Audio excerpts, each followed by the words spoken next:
what a journey it has been.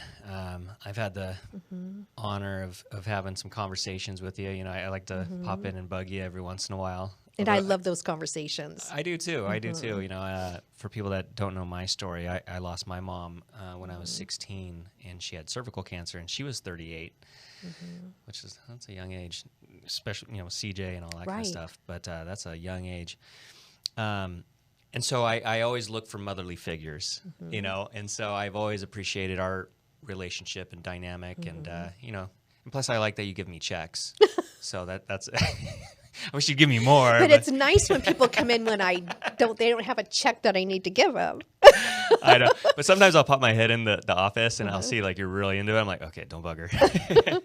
But then there's times where we'll have some beautiful conversations and just kind of share our journeys together. And it always blesses my heart, and I know that does for you as well.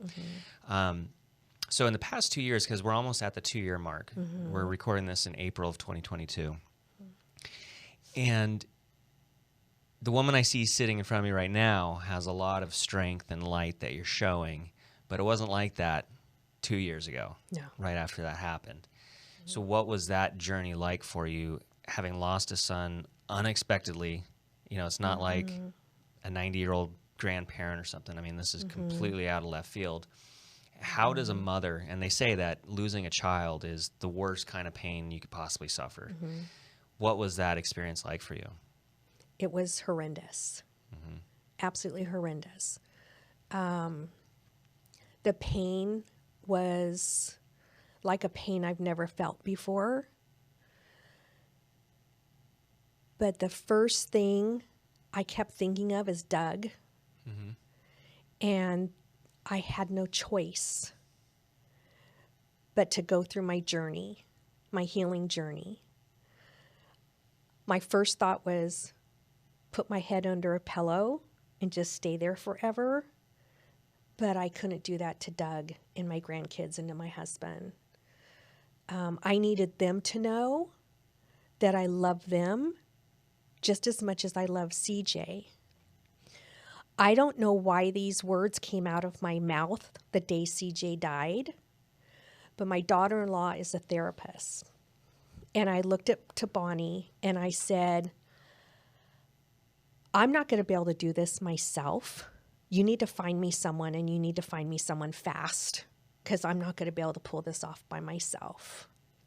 So in that moment, with all the grief, with all the shock, with all the craziness that was happening, you had the wherewithal to realize, like, man, I need to connect with someone that lead me through this. I think it was the wherewithal and the love that you had for I have from Doug and Carl and my grandkids and Bonnie, and the love of my family. Family's always been the most important thing to me. And that's the only thing I can think of now to where I would say those words. So love got you through. Love got me through. It truly did get me through. Doug and Bonnie took care of absolutely everything, including, CJ's service. We sat down as a family, including CJ's boys, and said, okay, what do you want to happen? I'm not telling you it's easy by any means, because it wasn't. I didn't think I could cry anymore. And I would tell people, this is like the movie The First 50 Dates. I don't know if you've ever saw it. It was Adam Sandler, right? And every morning he had to wake up knowing that his wife doesn't even remember who he is. And every morning I had to wake up reliving that whole scenario. But I have such an amazing support group.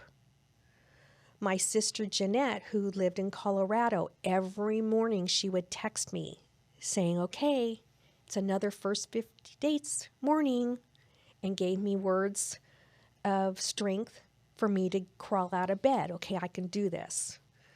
My other sister would send me like little presents every single day. Bonnie had asked me the day that CJ died, who do you want me to call? And I said, you need to call my friend Karen. And my best friend, she lives in the area, and she was with me every single day for 2 or 3 weeks, giving me strength. So it's not, the strength wasn't all within me, it was around me. Susan, she would text me, prayers and little sayings, and it seemed like whenever I received them, I needed it the most. It was hard, John. It is hard. It is still hard. But my main goal, understanding that my heart would never be whole, how do I live where I can live with a broken heart and still be able to laugh and enjoy life? And I can laugh. I can enjoy life because there's a lot to enjoy in my life. Mm-hmm. It has just been a journey getting there, and I had to do a lot of things through that journey, through my healing journey.